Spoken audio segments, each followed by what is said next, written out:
Hello అండి, అందరూ బాగున్నారా? అయితే మీకు ఈరోజు 'నువ్వే కావాలి' మూవీలో హిట్ అయిన సాయి కిరణ్ గురించి చెప్దామనుకుంటున్నాను. తను 46 సంవత్సరాల వయసులో విడాకులు ఇచ్చి వేరే భార్యకి తను ఇంకొక పెళ్ళి ఎందుకు చేసుకున్నాడు, ఎవరిని చేసుకున్నాడు, తను ఏం చేస్తుంది అనే విషయాన్ని క్లియర్గా చెప్దామనుకుంటున్నాను. సాయి కిరణ్ శ్రవంతి అనే అమ్మాయిని మ్యారేజ్ చేసుకున్నాడు. ఈ శ్రవంతి అనే అమ్మాయి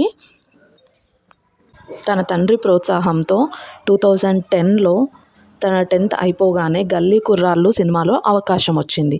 'గల్లీ కుర్రాళ్ళు' సినిమాలో అవకాశం వచ్చిన తర్వాత అందులో ఉన్న ఒక డైరెక్టర్ తనని వెంటనే తన యాక్టింగ్ చూసి 'చంద్రముఖి' సీరియల్లో యాక్టింగ్ చేస్తావా అని అడిగారు.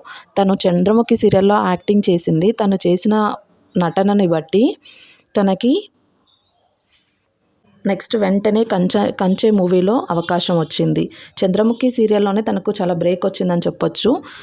అండ్ 'చంద్రముఖి' కంచె మూవీలో తను క్యారెక్టర్ ఆర్టిస్ట్గా చేసింది. అక్కడ చాలా మంచి పేరు తెచ్చుకుంది. మంచి పేరు తెచ్చుకున్నాక వెంటనే తనను రాఘవేంద్ర గారు తనకి కాల్ చేసి, అమ్మ నువ్వు 'పూజకు వేలాయరా' షో ఉంది చేస్తావా అని అడిగారు.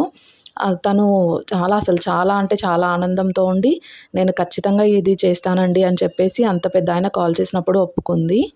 తర్వాత తను వెంటనే 'కోయిలమ్మ' సీరియల్ అనేది స్టార్ట్ చేశారు. 'కోయిలమ్మ' సీరియల్లో ఏంటంటే తనది వదిన పాత్ర చేస్తుండే.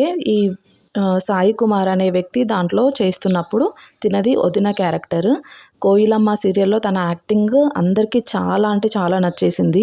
దాంట్లో తను లక్ష్మి అనే పాత్ర చేసింది. ఆ లక్ష్మి అనే పాత్ర ఎంతగా హిట్ అయిందంటే బయట తనని ఎవరైనా చూసినా కూడా, అరే లక్ష్మి గారా మీ క్యారెక్టర్ చాలా బాగుంటుందండి, మీరు చాలా అమాయకంగా చాలా మంచి వ్యక్తి అండి, ఇలాంటివన్నీ చెప్తూ ఉండేవాళ్ళంట. సో తనకు 'కోయిలమ్మ' సీరియల్తో మంచి బ్రేక్ వచ్చిందనే చెప్పాలి. అండ్ 'కోయిలమ్మ' సీరియల్లో సాయి కిరణ్ గారు కూడా యాక్టింగ్ చేశారు. దీంట్లో వీళ్ళు ఫస్ట్ నార్మల్గా ఫ్రెండ్స్గానే ఉండేవాళ్ళు.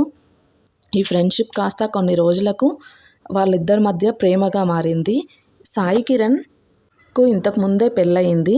తను విడాకులు తీసుకొని చాలా ఇయర్స్ అయిపోతుంది. కానీ తనకెవ్వరూ మంచి వ్యక్తి దొరకలేదంట. సో తను ఇప్పటివరకు పెళ్ళి చేసుకోలేదు. ప్రస్తుతానికి సాయి కిరణ్ శ్రవంతితో లవ్లో పడి తనను ఇప్పుడు పెళ్లి చేసుకుందాము అని పెళ్లి చేసుకున్నారు. తన మొదటి భార్యకు ఒక పాప కూడా ఉంది. కానీ తన భార్యకి మధ్య భేదోపప్రాయాలు వచ్చి వాళ్ళిద్దరూ విడిపోయారు. చాలా సంవత్సరాల తర్వాత తను సాయి కిరణ్కు శ్రవంతి నచ్చి తనను పెళ్లి చేసుకున్నారు. అయితే శ్రవంతి మన హైదరాబాద్ అమ్మాయే. తను వాళ్ళ ఫాదర్ గవర్నమెంట్ జాబ్ చేస్తారు. వాళ్ళ మదర్ హౌస్ వైఫే. అండ్ వాళ్ళ బ్రదర్ కూడా గవర్నమెంట్ జాబ్ చేయడం అనేది విశేషం. శ్రవంతి డిగ్రీ వరకు చదువుకుంది. తను తన ఫాదర్కి యాక్టింగ్ అంటే చాలా ఇంట్రెస్ట్. సో తన యాక్టింగ్ చేయలేకపోయారు అని తన కూతుర్ని దీంట్లోకి దించాలి అని చెప్పేసి తన ఇంట్రెస్ట్తో తినను బాగా ప్రోత్సహించాడు. తిన స్కూల్లో కూడా అన్ని కల్చరల్ యాక్టివిటీస్ చాలా యాక్టివ్గా చేసేది.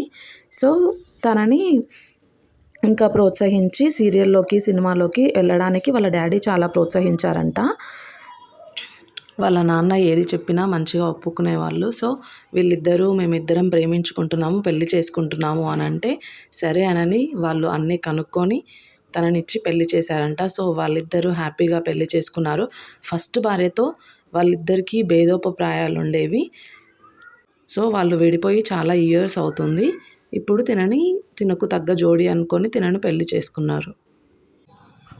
శ్రవంతి పర్సనల్ లైఫ్లో చాలా యాక్టివ్గా ఉంటుందంట. కానీ తనకు వచ్చే రోల్స్ అన్నీ చాలా సున్నితంగా, చాలా సైలెంట్గా ఉండే రోల్స్ వస్తాయంట. తనకు మాత్రం విలన్ రోల్స్ అంటే చాలా ఇష్టం అంట. సో శ్రవంతి ఇన్స్టాగ్రామ్ కూడా ఉంది. తను దాంట్లో చాలా యాక్టివ్గా ఉంటుంది. తను శ్రవంతి అఫీషియల్ అనే పేజ్ని మెయింటైన్ చేస్తుంది. దాంట్లో తనకు 60K ఫాలోవర్స్ కూడా ఉన్నారు. అండ్ తనకు ఆన్లైన్ షాపింగ్ కూడా ఉంది. దాంట్లో తను శారీస్, డ్రెస్ అవన్నీ సేల్ చేస్తూ ఉంటారు. సో ఇదే అండి శ్రవంతి బ్యాక్గ్రౌండ్. అండ్ వీళ్ళిద్దరూ మంచిగా కలిసి ఉండాలని కోరుకుంటున్నాను. బాయ్.